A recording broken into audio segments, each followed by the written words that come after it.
Good afternoon. I came here today to speak about the Palestinian Authority and their poor choice to embrace terror and violence rather than condemn it. I will elaborate about the PA poor, weak, incompetent leadership when we have the discussion later on in the Security Council. Regarding Lebanon, at this stage, I cannot give any specific comments regarding the attack in Lebanon. However, as the Prime Minister said in the General Assembly today, we will take all necessary actions to achieve our aim of returning our civilians to their homes in the north. True to that word, the Israel Defense Forces conducted a precise attack on Hezbollah's central headquarters once the core of its terror operations, not anymore. They intentionally built under residential buildings in Beirut. Hezbollah, they are cowards. They use the Lebanese civilians as human shields to deter retaliation. Since October 8, Hezbollah has continuously attacked Israel with drones, rockets, and missiles. Despite nearly a year of Israeli warning to the world, nothing changed.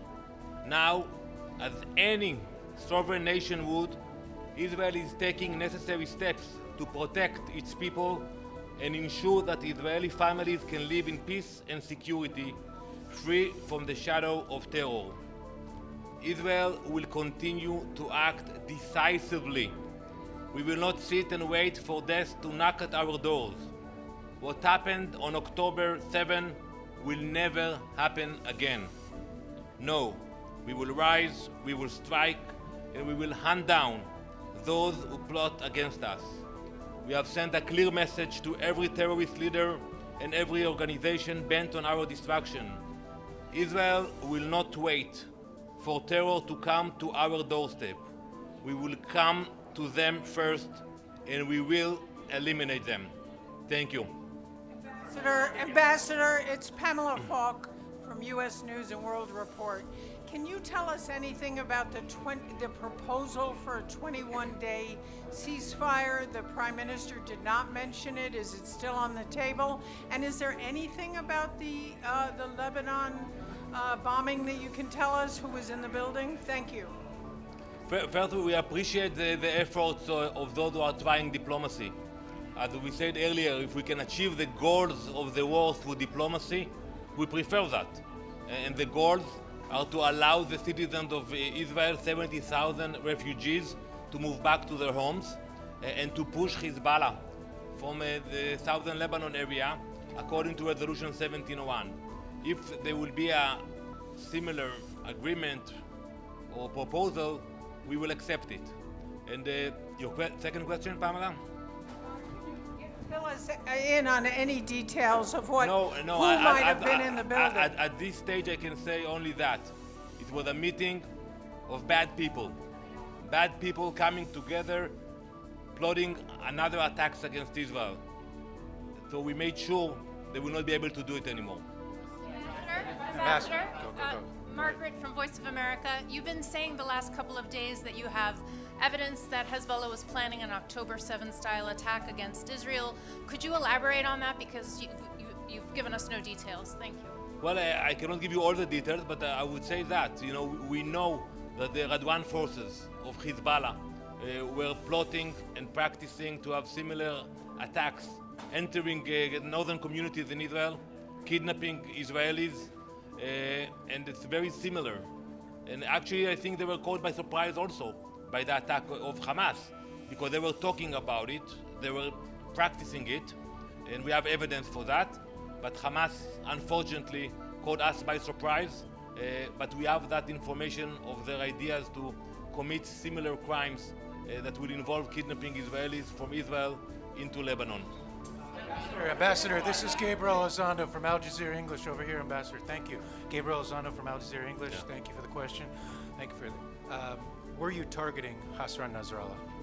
Well, when I said that it was a meeting of bad actors, Nasrallah is a bad actor. He's a terrorist. He has the blood on his hands for many Americans, thousands of Israelis. So I think he should be punished for that. I don't I cannot confirm now whether he was in that meeting or not, but when I speak about bad actors, he's one of them. Yes. Ambassador, CCTV, just one quick question. Do you have any update on the second phase of the polio campaign in Gaza? Will Israel agree to do that? We are moving ahead. We are working very closely with WHO and UNICEF. I think it's a good example of cooperation between UN agencies that want to deal with professional projects and not advocacy against Israel, like UNRWA Gaza, for example.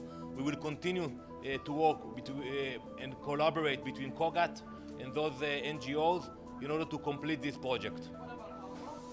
UNRWA. I mentioned earlier, UNRWA, they are busier more in bashing Israel and inciting against Israel rather than supporting humanitarian efforts in Gaza. Is it accurate that Netanyahu ordered the bombing from the UN? It's good.